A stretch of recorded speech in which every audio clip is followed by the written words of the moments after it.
Presented to you by the Sideline Dynasty. Visit sidelinedynasty.com, the cure for every sports addict.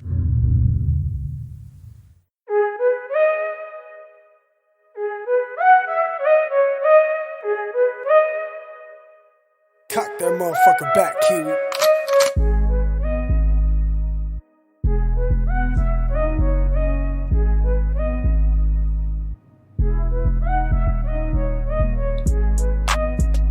Welcome to Sports Trebuchet, issue 31. I'm Marty.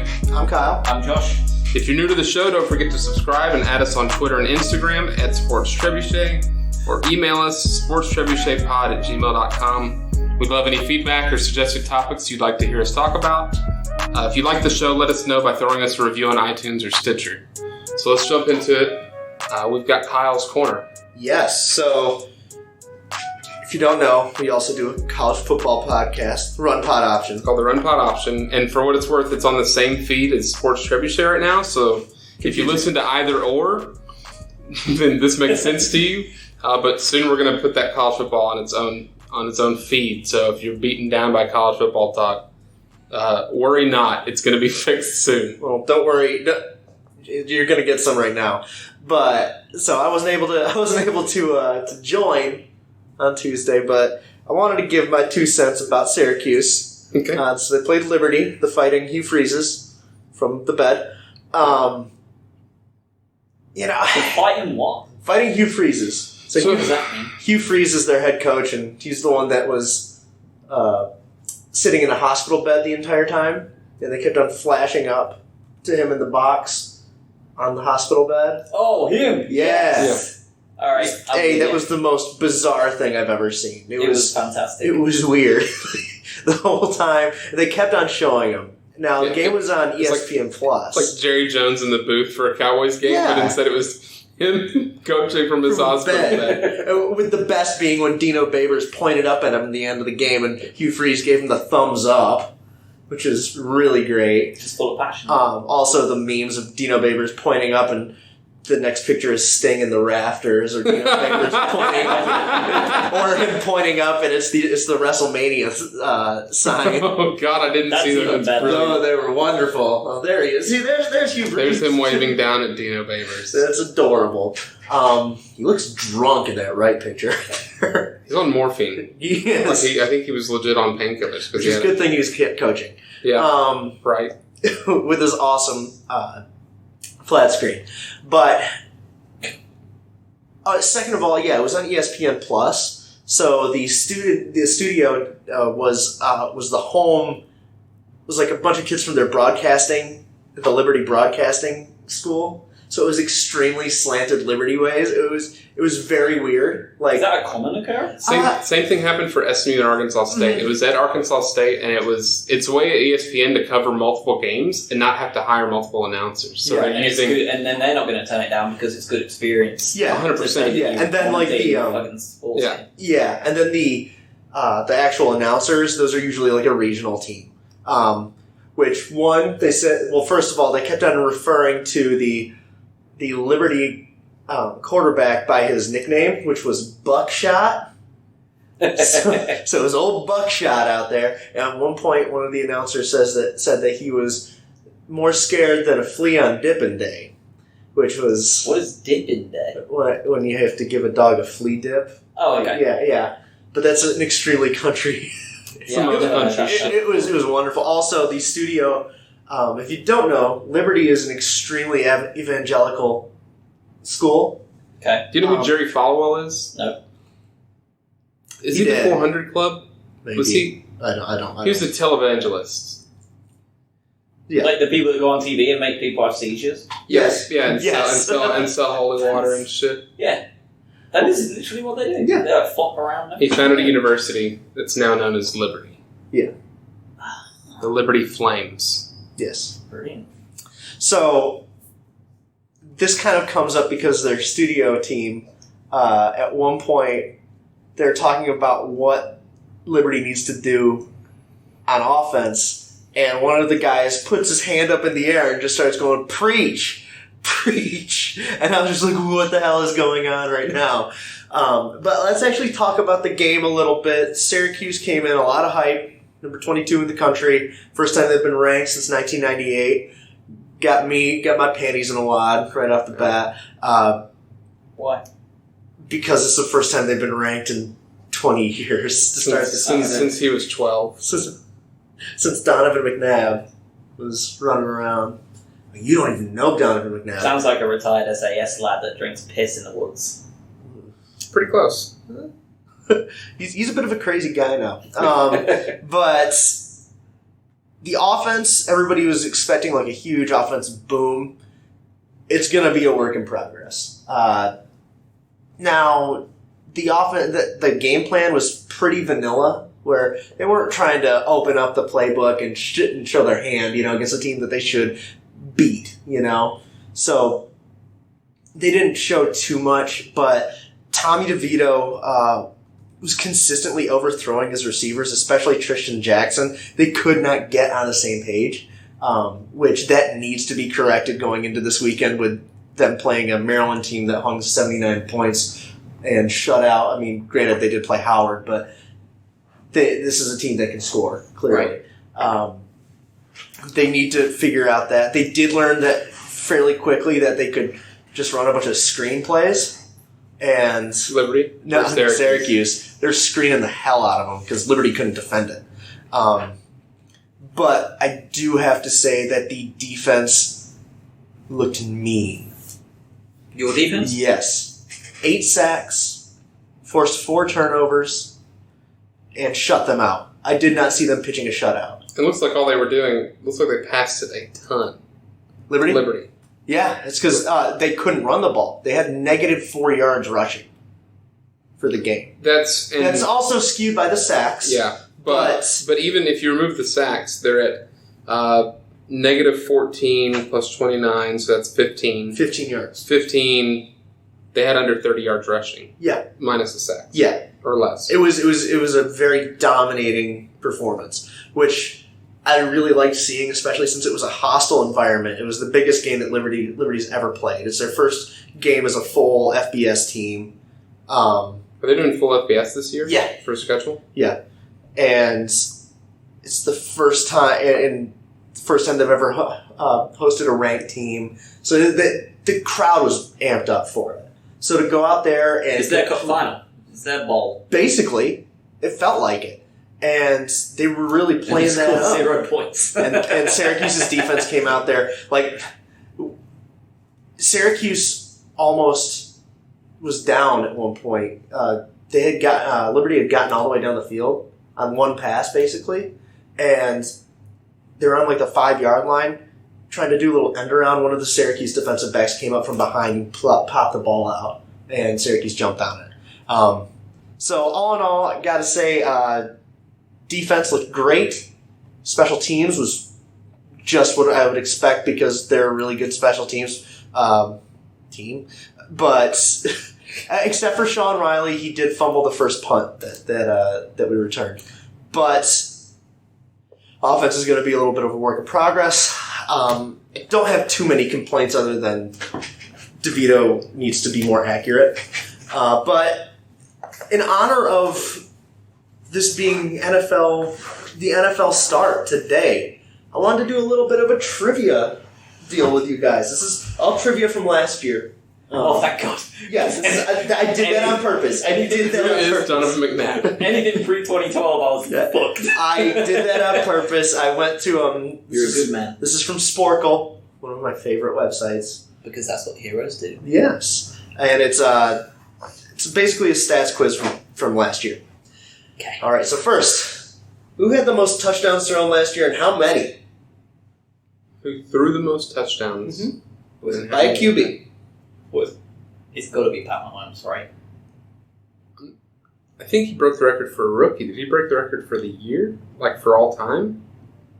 Well, it's not all time. It's just how many. Who threw the most? Who threw the most last year? Who had the most? Was it Mahomes? It was Mahomes. 47. 57. Right in the middle, 50. Oh. Big solid 5-0. Now, who had the most TDs thrown by a non-QB? Who threw the most touchdowns? Odell Beckham. There's a few, though. Cohen threw, I'm going to go with Odell too, though. I'm going to go with New York. Who's Odell? How many do you have? 3. Yeah. 2. Damn it, I was going to say 2. I was like, maybe there's one I don't know about. Who had the most rushing yards, and how many? Whoosh. Fuck me, I'm not even... was it Zeke? Yeah, that's my guess. Yep. Because Gurley got hurt. It was Zeke. I'm going to put 1350 on the number. 1,600. 1437. Who had the most rushing touchdowns? We're peppering him. You got, yeah, you're going high end. Scattergun, yeah. Who had the most what? Who had the most rushing touchdowns? I don't know. You don't think it's Zeke again? No. Saquon? Barkley? Just rushing touchdowns, Yeah. right? Not catching touchdowns Yeah. as a running back? I really have no idea. Not gonna hazard a guess. I don't even have a guess. Marlon Mack. Todd Gurley. Damn, I thought it wouldn't be because he got hurt. Team. How many? 13. 17. Nailed it. 17. Wow, that was lucky. And he was hurt. And he was hurt, yeah. Jesus. Most rushing yards by a QB. Josh Allen. Yeah. Now you said it. I was Lamar going to say Jackson. Lamar Jackson. I was going to say that. How many? How many rushing yards? 777. I think it was under 500. 450? 695. Hey, I went far off. You weren't far off, but and that's only playing half a season. I thought I was being ridiculous saying 700. Jesus. Most receiving yards last year. Juju. Julio. That's good. That's it. How many? Almost up. I was going to say DeAndre. How many yards? Because he didn't have a whole lot of touchdowns, right? He only had like 6 touchdowns. Pretty on brand. Yeah. 1,400. 1,700. 1677. Are you just going to guess more than me every time? 1677. You're very Hey, I was close. close. Don't hate the player, hate the game. Josh is housing you right now. Is he? He's busted on every single pick. No, he got Julio Jones.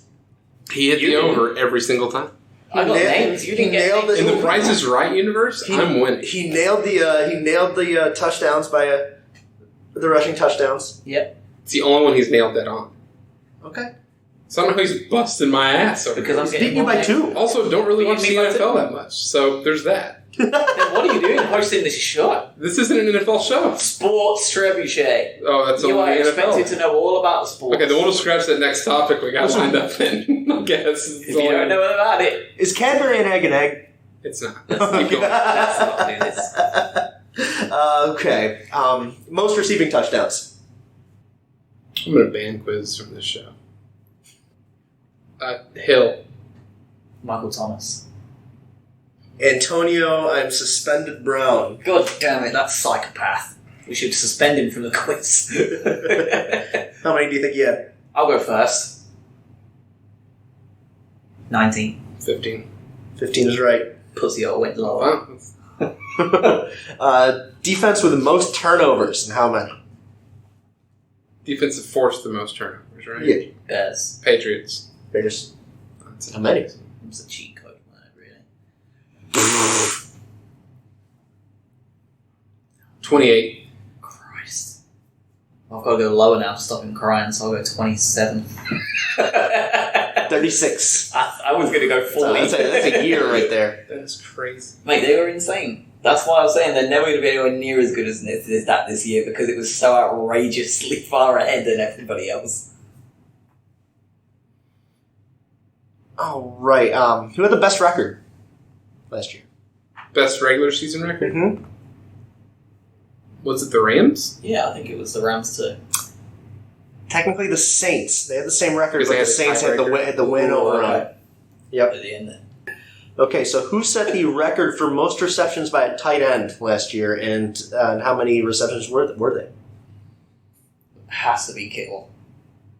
Who had the most catches? Yes. And he broke the record for most catches by a tight end. Mm-hmm. Kelsey. Ertz. God damn. It's always going to be one of those three. How did we get 2 out of 3 wrong? How many do you have? Receptions? 85. 77. 116. Goodness. Yeah. Record-breaking most yards by a tight end. Hurts. Kittle.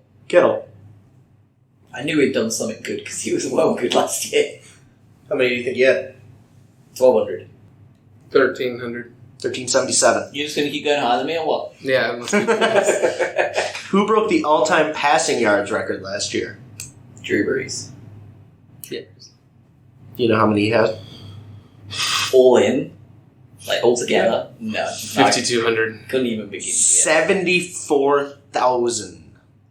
Oh. It's all time. I thought you meant for the year. Yeah, that's why I wasn't even going to try and guess at that all time. Like, I don't understand that length of time enough. We also have the all-time passing touchdown. Got broken. So put him at like 650 passing touchdowns? Oh, no. Breeze didn't do it. Somebody else did. Oh, had the most touchdowns in a career. Yeah.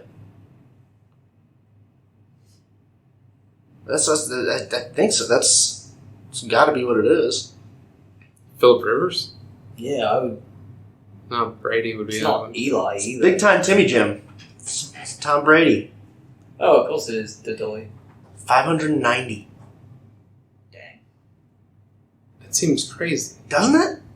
Because I feel like he only had like Moss for those.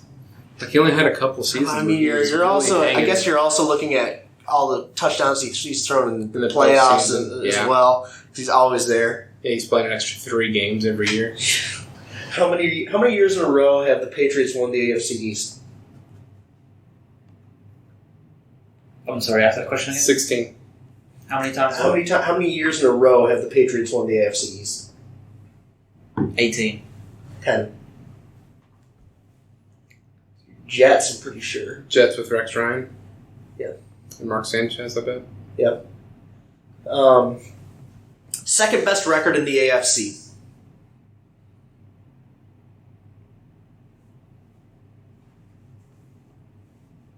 Kansas. Let's see. No, weren't they number 1 actually? They were the 1 seed. Patriots would have been number 2. I'm not very good at knowing who's in the A and I the feel like M. it's either the Steelers or the Patriots. I'm bad at knowing who's in both which side. That's my problem. So you're going either Patriots or Steelers? I'm gonna go Steelers. Okay. Yeah, I'm going to go Patriots.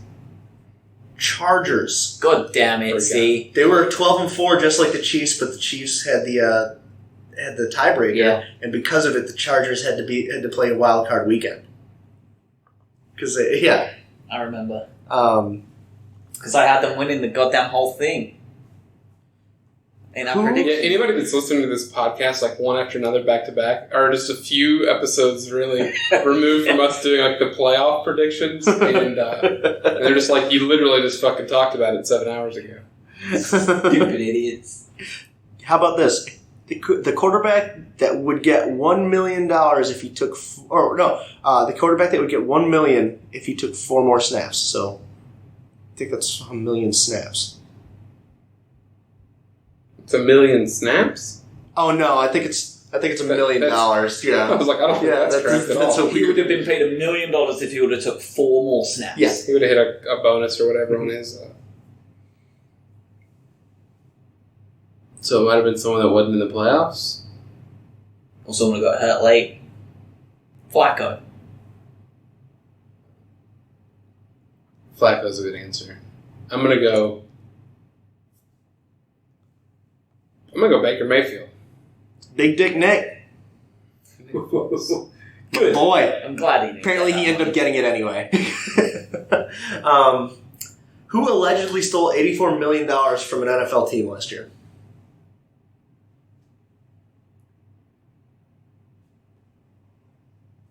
Who allegedly stole $84 million from an NFL team? A player? Yep. Leave him go. No, because they stole it from him because he didn't play, so he didn't get any money. $84 million. So you're talking about someone that probably got cut and cost his team that much? Joe Flacco. Kirk Cousins. Signing that guaranteed deal. And then not producing. Actually, he had a pretty damn good season last year. It was 30 touchdowns and 10 interceptions. He had a great season. Yeah. He was... I think we talked about it earlier. It was the running game that hamstrung him. They had no other dimension. And they kept running it. Terrible It wasn't line. working. Yeah. Terrible line. They had no choice but to throw it most of the time, and defenses knew it, and they had to play the Bears twice a year, and they had to play fucking Darius Slay and Co. twice a year. The one decent part of the line. They came second in the division By default. because the Lions and the Packers were so poor. Yeah. Because when they played us at the end of the season, they were pushing to make the wild card. We still beat them convincingly. Yeah. They never were in with a chance at their place. All right, we got one more question. You might have trouble with this one. You're probably going to nail it. Well, I'll try. When's the last time the Patriots and the Rams played in the Super Bowl? What year exactly? It's awful with years. 1996. 2000 was Giants. 2001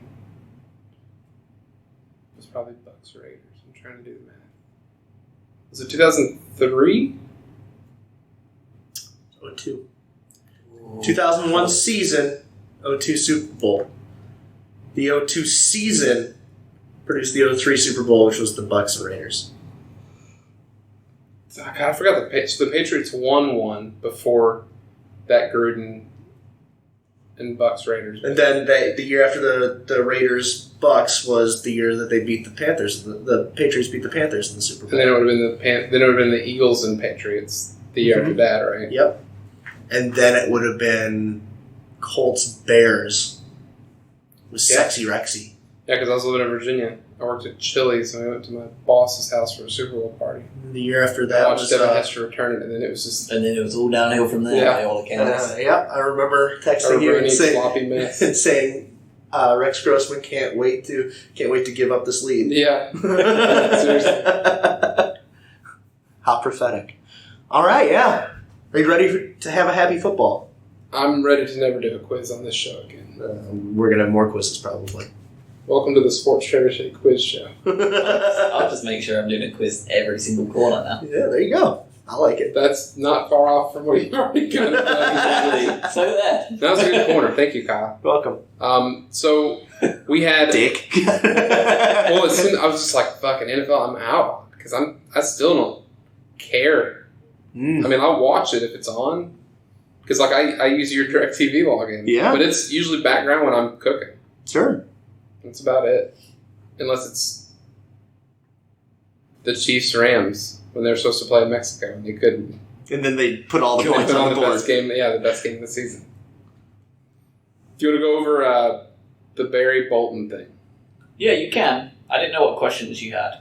So I say just hit me with whatever you've got and I'll answer it as best I can. So, for those who wouldn't know, the EFL, the English Football League, is the governing body over English soccer, right? No.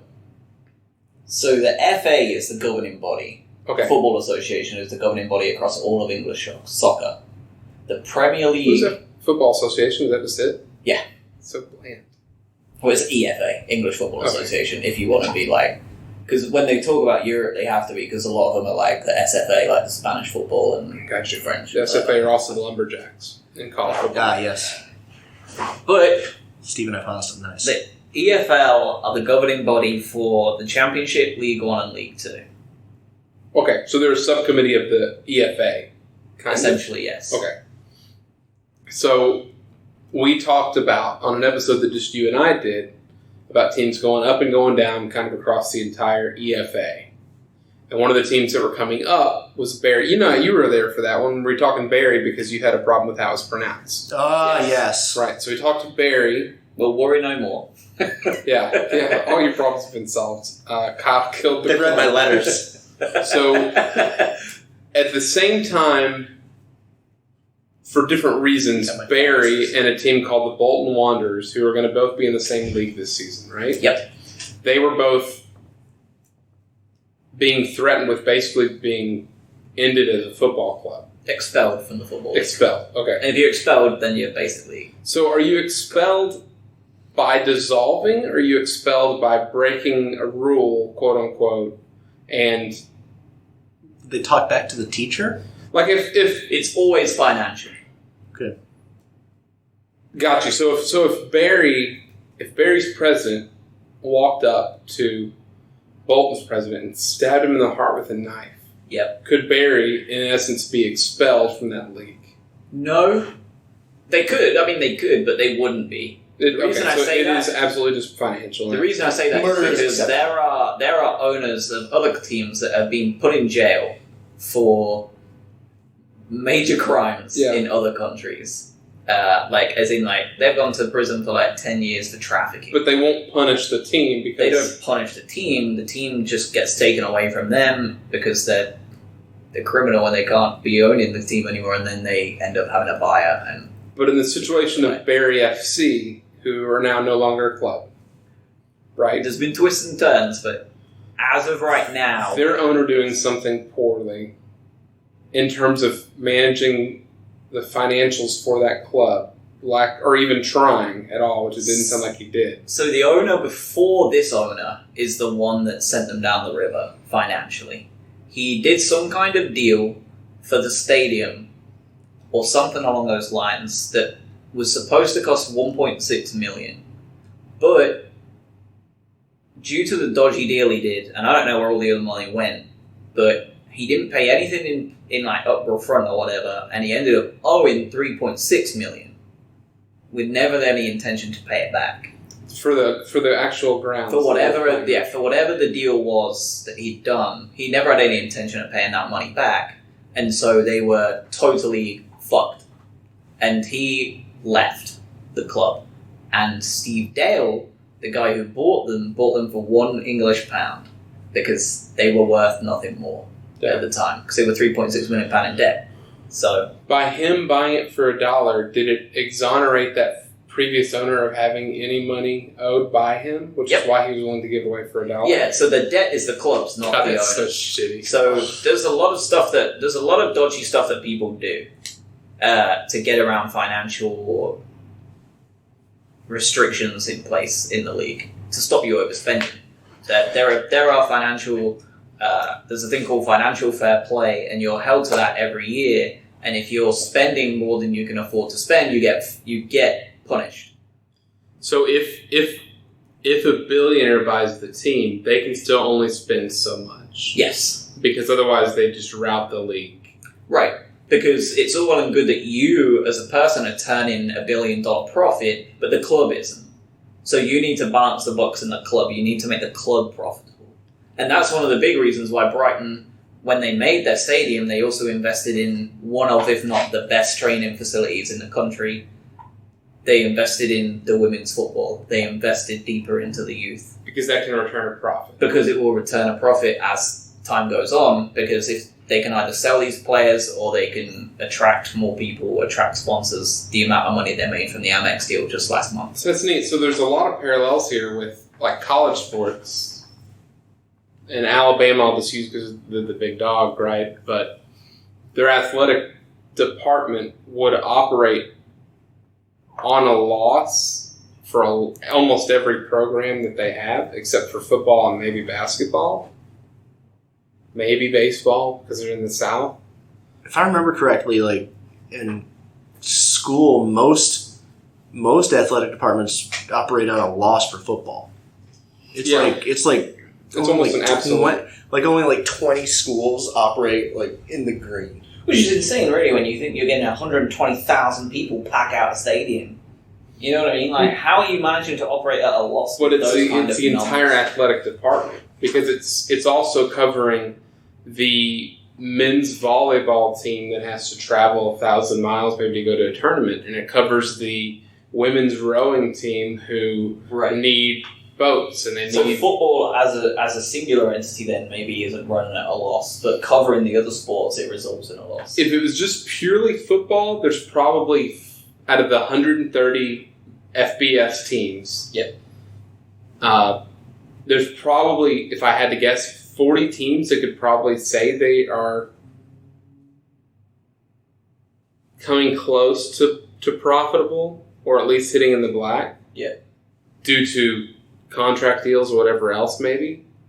And that's still a stretch. It's still, it's still low because you have like UNC Charlotte down the road. That football team operates at a loss. Like hand over fist operates at a loss, and there's no other athletic program there to help it. So their whole athletic department is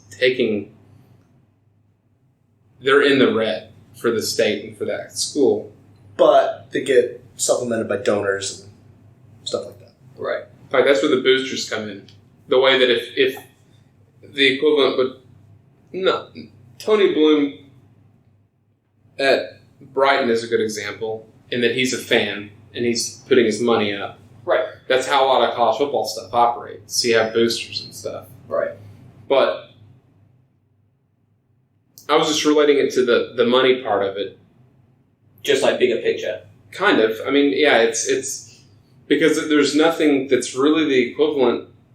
Short of all the teams moving. So there's not 92 teams. I was going to say 92 teams. That includes the Premier League. But like, if you're including like the 70 whatever teams that are in the English Football League, like you can count on. I could probably count on two hands the teams that are turning a profit.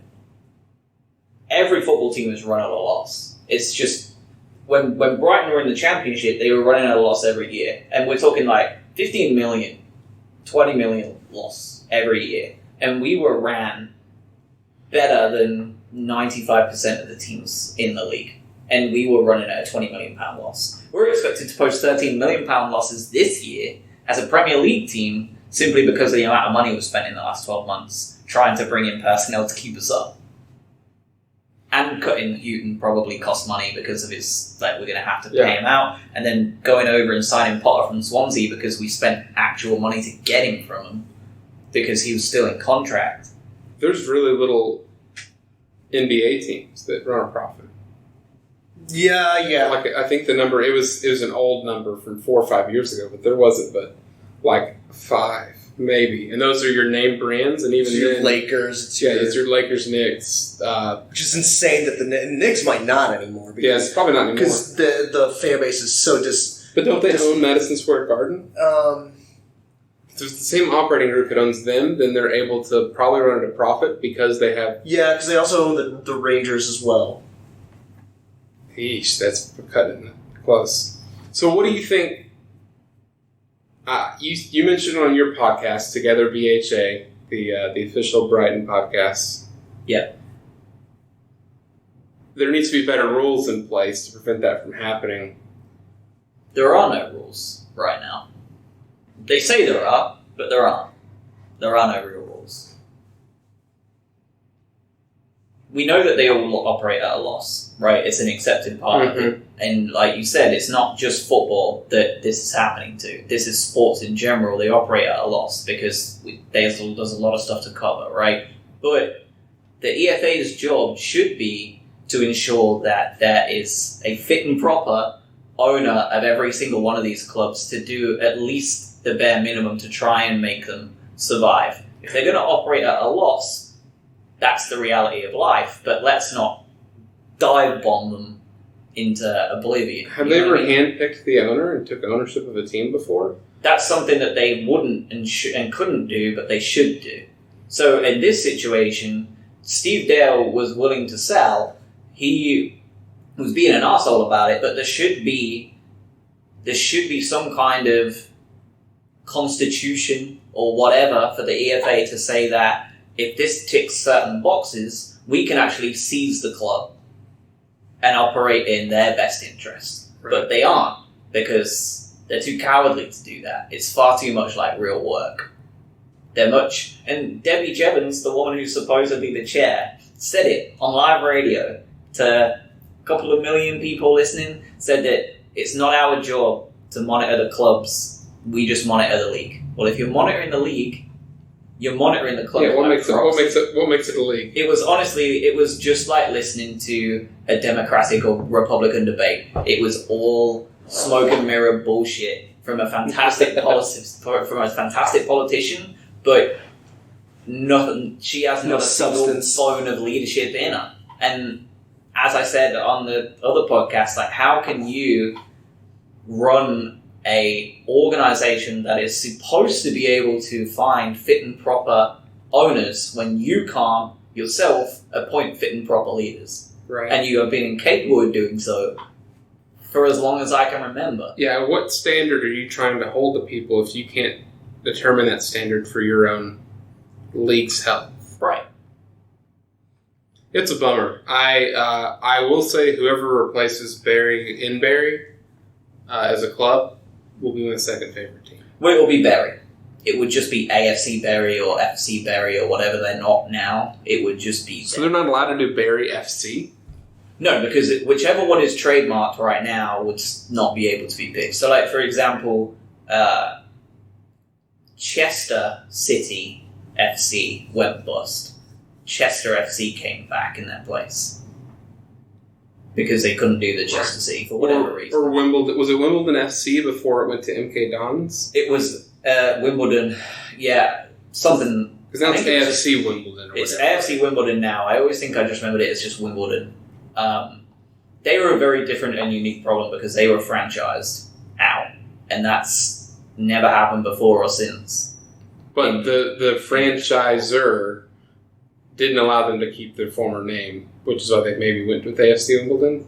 Same as like the Houston Oilers or whatever becoming something else. Look at the Tennessee Titans. You at these becoming the Tennessee Titans, or like was it the Colts, like the Baltimore Colts or whatever? Yeah, Baltimore Colts. All those name Cleveland changes. Browns, the Baltimore Ravens. Right. So all of those name changes, it basically underwent the same thing there, and it was an absolute shit show, and people still refuse to legitimize MK Dons, and they've been around for 10, 15 years, and there are fans that will, including me, that don't consider them a real football club. Yeah, they're not. Any thread that ever mentions them on anything I've ever seen, whether it be Twitter, on a forum, on an article, it's always extremely dismissive of MK Dons all the time. And it's not Milton Keynes' fault. Like they've got a team to support now. Like the residents of Milton Keynes ain't at fault, but don't support them then. Go somewhere else out of principle. Yeah. But the good news is Bolton got bought in the end. They signed 9 players on deadline day on Tuesday, including 3 ex-Brighton, which was quite funny. Yeah, they brought back the Brighton 2011 Team of the Year. Nice. They brought them in. That's good news for them. They seem to be turning a corner. There's a lot of teams that are on the brink that aren't getting the help they should. And the rumour is that I've seen a lot lately. Well, it's not a rumour, it's just true. There's been discussions to allow Bury back into the league in League 2 next year. As the club. So essentially making them the 24th team in League 1 this year by proxy immediately. Gotcha. And then having them automatically relegated and reinstated. Which means there's only next year. Well, that means there's only 3 relegation spots technically left. Technically, yes. Okay. Yes, exactly. And do the other teams get like 3 points when they're supposed to be scheduled with them? They would just get. No one would get anything. So like they actually never played a game this year. Okay. So no one gets it. So okay, so they played a preseason game right before the whole news. They played a couple of preseasons, yeah. Okay. But they actually suspended the games prior because the writing was on the wall and they didn't want to have a case where like 3 teams had played them, tonked them like 8-0 and then they had to fuck around with points. So like there is going to be no point distribution. They'll just play a 44 game season. How do you feel about the Bolton Wanderers name? I don't really know much about the origin of Bolton Wanderers, to be honest. I've always thought it was pretty sweet. I like their logo. Me and the W kind of. Yeah. It kind of has. It almost felt like a New England Revolution logo, where it was like kind of the weird like scribble thing. But they were always known for shithouse football. They were Stoke City before Stoke City was. I guess I can only think of one kind of comp to this in the U.S. The UAB football team. UAB getting because disbanded. they didn't have SMU. SMU got death penalty. Yeah, you could say. I mean, it's the same, but it was different circumstances. It was them doing it to themselves, and that's how you want to look at it. Yeah, but yeah, UAB is the closest one. That's a team we were trying to get you to. You know what? That actually segues into our next topic. Fuck it. Just a quick by. It looks like Madison Square Garden, the Madison Square Garden company, own those sports teams. Own the Knicks and the Rangers. So Dolan is the head of... Yes, James Lawrence Dolan owns the Madison Square Garden Company. He also supervises day-to-day operations of the New York Knicks, New York Rangers, and the New York Liberty. The WNBA team. Yeah. As well as their regional sports network, which includes MSG Network and MSG Plus. So they're making a profit still. But by the way of like the whole operating. And the Hartford Wolfpack. Whatever the fuck they are. You want to take a guess? Hartford Wolfpack? I'll tell you who. I know who they are because I've got it right here. I'm gonna say it's a arena football team. I'm gonna say it's like an IL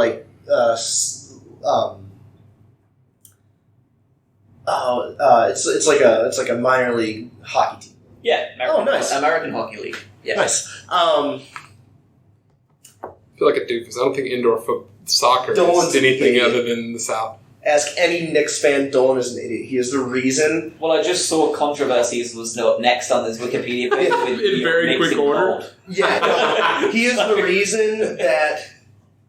So everybody looks at that as like it's a big market team, and he seems to think that big name free agents want to come there because of their name. Because of the name, it's New York City. Big name free agents don't want to go there because they don't want to play for him. Oh, so just because of him being the GM, the owner, he's outspoken. He will rip into players and stuff like that. They don't want anything to do with him. There's a couple of teams like that. People go to Brooklyn instead to play in New York City. There's a couple of teams like that in England. When the Glazers bought United, I believe they own the Jets too. Oh, good. The Glazer family. Maybe they own the Red Sox. They own a lot of sports teams. Certain players didn't want to go there either because they didn't want to work under them because I guess they were just like fucking them around. The Red Sox owner owns Liverpool. Oh, is that what it is? The Henrys, yeah. And then Kroenke, whatever, Stan Kroenke owns Arsenal and the Rams. Mm-hmm. There's a lot. And everybody hates him in St. Louis. And Shad Khan owns Jacksonville and Fulham. There's a lot of these businessmen. Can't wait for Jerry Jones to now. buy. Is there any team nickname that is the Cowboys and or the Stars? Because I think Jerry Jones. Not that I know of. No, but he's gonna. Jerry Jones will buy MK Dons. No, he's gonna buy Everton because they're blue and white. Yeah. Oh, yeah. That's a good call. That's a really good call. Do like a merge, just force a star in there somewhere. Uh-huh. A quick note because I was going to mention it before we dove into the Barry until you dove into the quiz. Interesting fact about Liberty.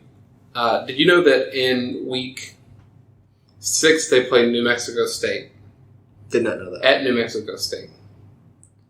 Did you also know that in week 14 they play home against New Mexico State? They're really filling out their schedule. They didn't have 12 teams on their schedule, and they were required to be bowl eligible if they got that many wins. So they're playing New Mexico State twice. That's in the adorable. same season. Yeah. I've got a couple for you before we move on. I know you want to go, but I've got some good ones for you. So there's actually a lot of teams owned by American owners as well. They have shares, like not fully, but like they're invested. Sure. Wesley Edens is the co-owner of the Milwaukee Bucks. Do you know which Premier League team he has a share in? It is a Premier League team, though? Yes. Bournemouth. Aston Villa. That was totally. I mean, I had no. I don't get a chance to guess. Nope. Dick. This is you. Only me who hates quizzes. So this is you. Joshua Harris is the principal owner of the New Jersey Devils and the Philadelphia 76ers. He owns an 18% stake in another team in the Premier League. Who is it? Along with David S. Blitzer. They're joint partners, I guess. Wolf's dad. I'm going to go with... I'm going to say Arsenal. No, Palace. Ew. I know. Oh, who did Tom Hicks used to own? His group? Your nan. Tom Hicks? Not sure that's right. I don't remember.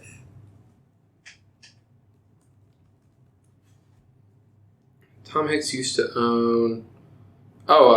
it was Liverpool at first. He's the one that sold Liverpool back in 2010. When he had to sell everything because he fucked off with tax evasion or something.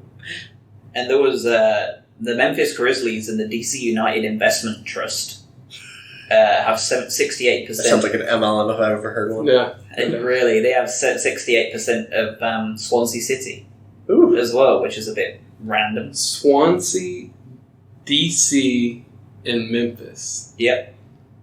Just The new Axis. The Axis powers. Truly. That's all I got. Weird-ass Axis that would be. There's a lot of American businessmen that own shares in championship teams too, but it doesn't look like they own major sports teams over here. So. Fair. I'm not going to dive into the University of Alabama Birmingham thing because I think we've covered it in private, but at some point I kind of maybe want to touch on that. Sure. Down the season, we'll see how they do. Do y'all want to do... By the next time we record, we'll have gone to Clash of Champions. It's very true. Yeah, we will. Because it's taking place in Charlotte. Lads on tour. Yep. Do you want to talk about that show upcoming, or do you want to talk about that when we do that next recording? We can do a recap. Do you want to do NFL Bowl predictions? I do have one WWE thing I want to do though. Let's do WWE real quick. So, I say real quick whenever we get done. this is what I was going to do as my corner whenever it showed up, but I didn't want to forget it before my corner. So, I've been thinking about this a lot in my drive to work. 15 reasons why. How big is Batista's dick? Are you for or against an off-season in wrestling? Yeah, absolutely. And if you are, how would you structure it? And what would they be allowed and not allowed to do in the off-season? Now, I've thought about it and I have an idea, but I'm interested to hear. I think... Realistically, I don't think that they can stop doing a yearly tour, right? I don't think they'll stop it. Yeah, I don't think so either. I think that there's a way to rotate out 20% every 2 months. So that's what you would do as whatever a sixth of the year is. 18% of your roster gets 2 months off. They have to write them out of the show if they're on the show. Like Jinder and Rusev aren't on the show. Theoretically, they're taking a break. Mm-hmm. But they didn't have to get written off. They just took them off TV. Yeah. Because they weren't in active. But I mean, if you're going to be cycling through 18%, there's going to be people, that are going to have to be on the show at some point that you're going to just take off. Not necessarily. If you know where the breaks are coming, then you're able to ride around that. Yeah. If you know that Finn Balor's done at SummerSlam, then you ride up to SummerSlam. The problem is maybe you write up Kofi into Elimination Chamber, and then that happens. Could be. Then you're fucked, right? You should still guarantee. You should still have a guarantee of 2 months every 12 months. Right. Of if you want to count it as PTO, even. Okay. But that's probably how I do it, because you can't really realistically stop the yearly grind, unfortunately. Mm-hmm. Because I think they should just take the summer off. So that's where I was going. I think SummerSlam should be the beginning of the year, and then Mania the end. I think it should be more like a little bit like the Premier League, where they take about 2 months off. You end at Mania, which is, March, starting of April. Kick it back off. Maybe the end of June, starting of July, and you make the first show. It's a pay-per-view. Start off. It's Money in the Bank. To come back with you've got people that you're going to be putting. You have like an announcement show, like almost like maybe like a draft or something like that to pick the people that are going to be. Kind of like the March Madness release thing, where they're announcing the brackets or whatever. Or and maybe in that time, that's when you do your WWE draft, Yeah. In between there, bring people up from NXT, move people around, and you do like shows like that. So your answer is after they take time off and they have potential ring rusts, just throw them in there with a bunch of ladders. So they're not going to be training or anything. No, they're not allowed to even lift a weight. They come back. So this also gives a great idea, chance for them to, training camp at the Performance Center. True, and I mean, I don't think you have to necessarily eliminate house shows during that time either. You can just have smaller groups that are still... So my thought was very similar to both. So we're clearly all on the same page. I was thinking... Well, Paige can't wrestle anymore. Ending it. There was a lot of people on it, though. Hangman Page can. It is kind of a 2-on-1 thing, too, so that also relates to Paige. So, end it at Mania. I think we all accept Mania as the end of the season, even now. Yeah, it's Super Bowl. If you want to have one show at the end of it that's kind of like you're wrapping up, or whatever, your season finale. Maybe plant a seed. Right, you have the big battle, and then you have like the 20 minutes of snipping off all the whatever's going to carry on to the next season or whatever's going to be buried in this one. So, saying buried a lot. My thought was you give them 2 to 3 months off. You finish it in April. You have it come back in July, and same time, come back for Money in the Bank as your opening pay-per-view. Same theory there, but how are you going to make money during the middle of that off-season? I got fucked on this because they've changed it all now. I was going to say you mobilize NXT for 3 months. That's when NXT does its world tour. Yeah. That's when NXT travels across the US, and people can essentially have their preseason in NXT. You can have...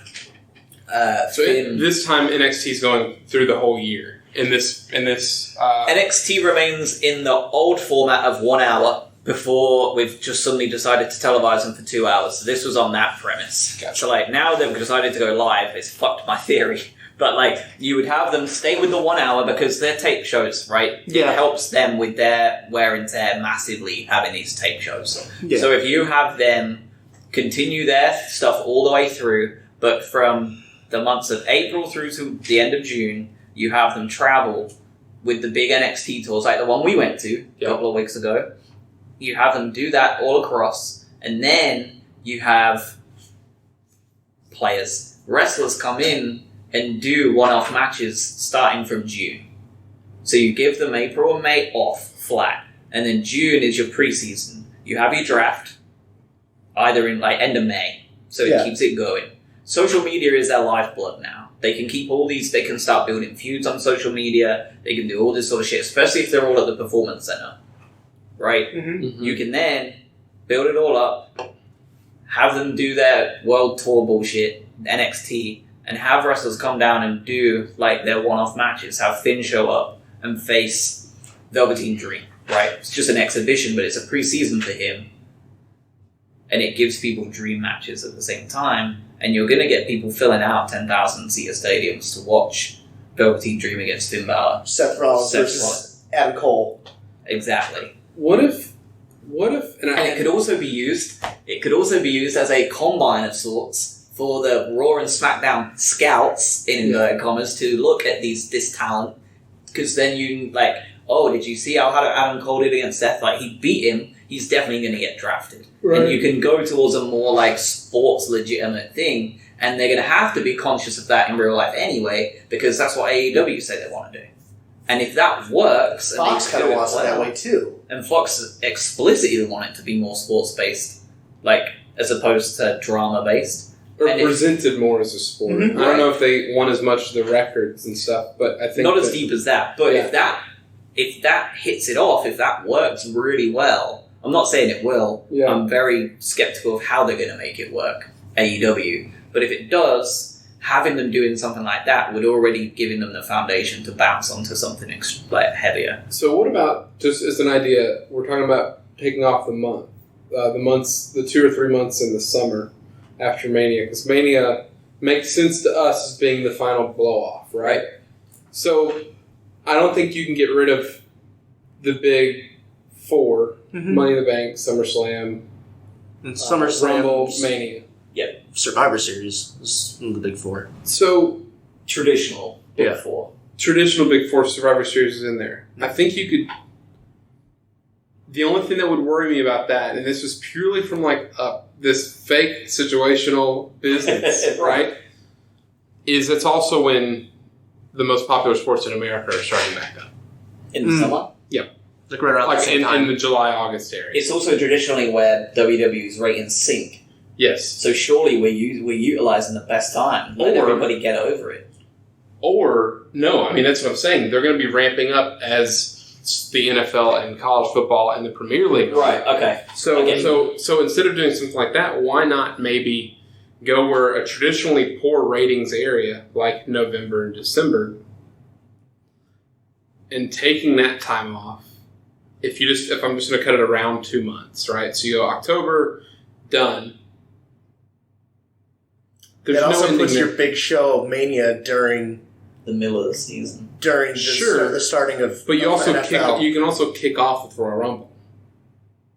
But I'm saying if you take your biggest show, the one that you are the most gung ho about, like this is supposed to be your big blow off in that scenario, because we're saying that's the end of the season. Who says you can't move? But who says you can't move WrestleMania somewhere else? No, that's exactly what he's saying. If you do that, the way that you're saying you're taking off October, November, December. Yeah, or November, December, January, maybe. That means you're putting Mania in the middle of the NFL season. It's going to be on a Sunday night. You're going to be battling a Sunday night football. You're going to be battling where are you going to be playing? Where are you going to be doing WrestleMania? Because they've been doing them in stadiums that are football stadiums. So now you're really weather friendly for the most part. Yeah. And it's a lot harder to be weather friendly in October than it is. See, I feel although I was really desperate thinking we were going to get a rainy WrestleMania this year, we still didn't. Although New York. I feel like it opens it up though too. If you're going to have it in September, at the end of September, the weather's still nice enough that you can still have the north or south. You eliminate most of the East Coast though, right? Hurricane season. Could you risk it that far out? I'm not sure that you would. I'm not even concerned about the weather right now. I'm concerned about viewership. I don't think it would affect it, because if you move Mania, if it's a season thing and if it's actually a series finale, it's not. I don't think that's an issue at all. You don't think that? I think it is. You don't think the NFL will? No, I don't think the NFL will be an issue at all, because what part of the season is that? That's first month. That's when everybody's first month of the NFL. When every team has something to play for. Alternatively, when the games mean less. No. Yes. Every week of the season is... Because something I was going to say about the NFL is, funnily enough, is like, I was having a piss today. I don't know where my thoughts come into it, but like that's what I was doing when I thought about it. So, in the Premier League, when you're a Brighton fan or a Watford fan, you don't really pay attention to this table until like 10 games in, right? Because it doesn't really represent... You start seeing teams start filling in where they're probably going to be there or thereabouts for the rest of the year after 10 games. You don't get that luxury in the NFL. Every game is must win from the very beginning because there's so few games that everyone matters. So for that first 4 to 5 weeks, every game is much more high stakes. Because every team's just trying to get a win. Because there's so many times... How many times do you look at the end results of the season and you see a team that's 9-7 that barely misses the playoffs, and then you look back at the starting of the season. They started 1-3. Oh yeah, or you're looking at it and you're like, man, we lost that game right there. Yep. By a field goal at the starting of the season, and if we could have gotten that, we would be in. So I don't like the idea of putting a show that big directly up against the NFL, especially. I mean, that's why we're talking about not doing, normal shows, during that time and ramping up, is because it'd be going against the NFL. So Sunday night, on average throughout the 2018 season, 19.3 million viewers on average. I'm trying to get a week by week and I can't find one. How many viewers do you get for WrestleMania? In America. Less than that. How many of those are going to be taken away to Sunday Night Football if it's their team? Yeah. That's 2 teams. Or if it's Kansas, LA? Still 2 teams. I mean, you're still... What would you rather watch? WrestleMania or Kansas, LA, and Mexico City? The fact that you're having live? The fact that you're having to think about live? it. Yeah.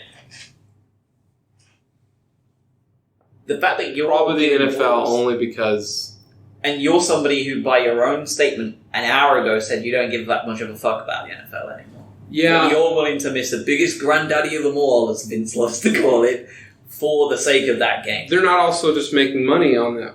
They're not even pay-per-view, right? They're not making money. Mania. Like, if you have the network, right? Why would you watch any of them live? I never watch any of them live. That's not the problem. It's putting. It's needless competition. Yeah, it's because you don't need to. Then move it up. Fucking move it to July. I don't give a fuck. But November and December sucks dick right now. Period. And I don't think that would change if you have the summer months off. As in November, December sucks dick in wrestling. Yes. But so do the summer months. Right. There hasn't been a good summer since the summer of Punk, and you weren't even watching it then. Like, that's the only good summer we've had in the last 10 years. That blows my mind, because of the post-Mania hangover. Right. So if you move Mania, stands to reason that the summer could still be good. Right? But if you eliminate the summer, what's going to make November, December good? But if you get rid of the summer, you move in line with the rest of the sports, thus legitimizing yourself as more of a sports-centric looking event. I don't think WWE's interested in looking like a sport. They have to, because Fox want them to. They want the presentation to be like a sport. That doesn't mean that anything's going to change. So when you're talking football cameras and the way they... So when you're on like the Fox Sports shows that they do, like whatever their like talk shows are, like you get to talk preseason, and they will be able to talk about WWE preseason. They'll be able to talk about NFL preseason. No, I get yourself there. They'd want to include it all in together, and they could bring it all in, and they could hype up all these new things. And then not only that, but you give them a huge amount of time to do those media tours to build things up.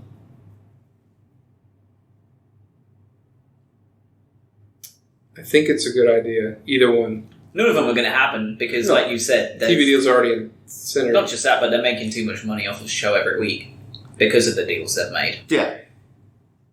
Well, that, and they're still... I mean, the advertising revenue. They're still the highest rated program on USA. And the fact that they're... And they will be on Fox minus the live sports. Right. And the fact that they are, whether people like it or not, clearly seeing AEW as a threat.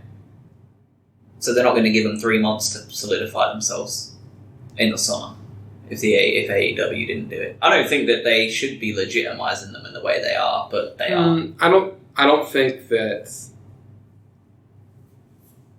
I don't know, I guess there's a lot of money behind AEW, but I don't think that would bother them because WWE's still at the top. I don't think they're going to lose ground over those 3 months. They bent over backwards to get NXT on the same day at the same time. Yeah, they bent over backwards. The deal was already being... It was 110% to go against AEW. That was part of the pitch when Fox bought them as a possibility. You don't think that was in any way related? That was literally reported as part of the deal that Fox was considering a Wednesday night show, or moving them live before AEW ever even announced the TNT deal. But the TNT deal or TV deal for AEW has been talked about as being a Wednesday night since forever too. No. Yes. No, they didn't. They didn't float that. They had because they filed a trademark for Wednesday night and Friday night. They wanted to do Wednesday nights. Even then. They were covering their bases by getting NXT on Wednesday and moving SmackDown to Friday. They moved SmackDown to Friday because it's the only day that it worked for Fox. I know, but I'm just being pedantic to show that they're covering their bases to ensure AEW has competition. So you think that AEW thought maybe Wednesday or Friday, and WWE goes, fuck it, we're going to Wednesday and Friday. The speed in which they got NXT announced for that exact Wednesday, yes. Yes, I do. I think there is at least 25% of that decision was based on AEW being that day. I don't think they're even sweating it. I really don't. I don't think they're sweating it. I think they're making sure they don't have to sweat it by killing them before they start. Gotcha. Yeah, I think that they're positioning themselves in a way. They're smothering the baby before it gets exactly. Mm-hmm. And I don't think they should even really be legitimizing it because people are more likely to channel hop now because why is there so much concern? Maybe I should check it out. Yeah. I don't think that's whereas otherwise for it's just most casuals. Because I don't think you don't think I don't know because I don't think that the casual Raw or SmackDown audience is going to give a fuck about NXT anyways, or AEW. But I think that there's the people that will watch NXT, I think, are more likely to watch AEW. And you've got to, and WWE, that's true, right? WWE aren't going to be putting NXT on TV thinking they're going to get no new viewers. Their idea of bringing NXT onto main TV is going to be with the intention of getting 3 big shows instead of just the 2. And to draw people away from... It adds ad revenue, purely to the the like, from the money standpoint. Yeah. And also to take some of those people that they think would be watching AEW.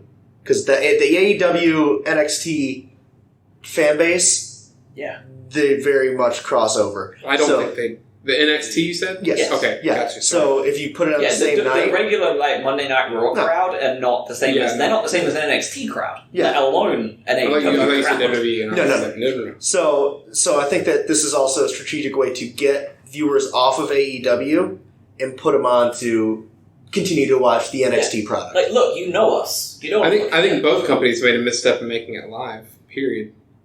Because I don't think anybody cares. With wrestling, it's the easiest show not to watch live out of any sporting event. Yeah, because it's scripted, so like you're not too bothered. It's the same reason that it's also like when I watch college football on delay and I can fast forward through the plays and it's fucking great. Like with WWE, or with wrestling in general, there's so much show business in it that. For a lot of people, I don't think... I mean, it doesn't matter. And it's also one of those things that, like, I don't worry about having wrestling spoiled for me, the next day. If I don't want to watch it that night. Right. Because, A, it's not as widely talked about, like water cooler talk. And, B, it's scripted. I know something's going to happen. I can go back and watch it. I know exactly where to avoid. Yeah, it's also really easy. It's easy to fill in the blanks though too. Like when you see that, oh cool, Shinsuke beat up a jobber and Miz came out and got beat down by him. Like you can imagine that entire scene playing out. Where if you're trying to read about a soccer game necessarily, and it's just like, oh, he worked a beautiful ball up the left side, cut in at 25 yards out. Like it's harder to. Yeah. Well, and it's also that like I will purposely. Go radio silent. Like if I've got to go do something for Syracuse basketball, for Syracuse football, sometimes for Jacksonville, I will go radio silent so that I can't have the game spoiled. So I can sit there and watch it. And there's something about a live sporting event without knowing it. Yeah. So one more wrestling question, and this is really just to upset but it's a genuine question. We'll end the show. You sure you don't want to do NFL ball predictions? Yeah, we got an hour and 8 minutes. Okay, I'll be quick then. No. I mean, I don't care how long you take, but it's probably last. So this is a genuine question because wrestling is in a state of flux right now. Okay. There's a lot of stuff coming in, a lot of stuff going out. OWE today apparently just closed their doors, which could have been a major source of talent for a lot of people, right? So there's a lot of stuff going on. Ring of Honor is in a shit show right now because people are leaving left, right, and center. TNA's Impact or whatever is developing a women's division that beats every other women's division. TNA was in the forefront of that though, 12 years ago or something, I guess. Mm-hmm. According to everything that I've ever read, is their knockouts division was far. They were Gail Kim after she left. Yeah, WWE. Gail Kim, Awesome Kong when she was in her prime still, when she was good. Velvet Sky. Yeah. So the hottest free agent is still unsigned. Love them or hate them. They appeared at StarCast for the first time this year. CM Punk? Yep. He's not going to sign him. And they said in an interview, he had an interview at StarCast, and he said, for the first time ever, because you can go back and listen to all his other interviews and he gives them the same answer, no, not interested. For the first time, some dude asked him, would you talk to WWE? If Vince or Triple H called you today on your cell phone, if you looked at your phone and they were calling, would you pick up? And he said yes, he would pick up and have a conversation with them. He would have a conversation with anyone. He feels the venom is gone and he's letting go of that stuff. Which to me says that it is not out of the realm of the possibility that he is going to come back at some point. I know a lot of people were crying that he didn't come back at whatever the latest one was, Double or Nothing, All Out, whatever. Wow. I'm not shocked at all. It was so on the nose if he would have. Like, it's not him that was or booked them. a year ago. Yeah. People thought that was going to happen. But if he does come back, which seems to be more likely than not, given that turn of events a week ago, I can't be fucked with it. where do you think he goes? Like, company? Yeah. I don't think he comes back at all. So I'm not even going to give you an answer. I don't think there's a chance he's going to wrestle again. Why not? You don't think people want I him? don't think he's still grown up. I think he's still a piss baby about it. But he was always a piss baby. He was always. Yeah, I don't think he goes back. If He was nothing always else, opinionated. if nothing else, because Dana White still sees the money there, and he'll take $5 million to go get his ass whooped for 3 minutes. I don't think he has any interest. I really don't think he would. I don't think he has any interest in UFC, really. If honestly, you know what? If he's going to do anything, it'll be New Japan. No, I don't either. You think Just because he's a fucking counterculture cunt, he'll go New Japan to be high and mighty. You reckon? Oh yeah, that's the most CM Punk play of all time. Is to, like, you know what? No, Dragon Gate. I'm gonna go to Dragon Gate. Well, he's already apparently showed up under masks. He's been doing that for years, though. I guess That's the thing. Like, he's showing up at house shows, helping out his buddies. Mm-hmm.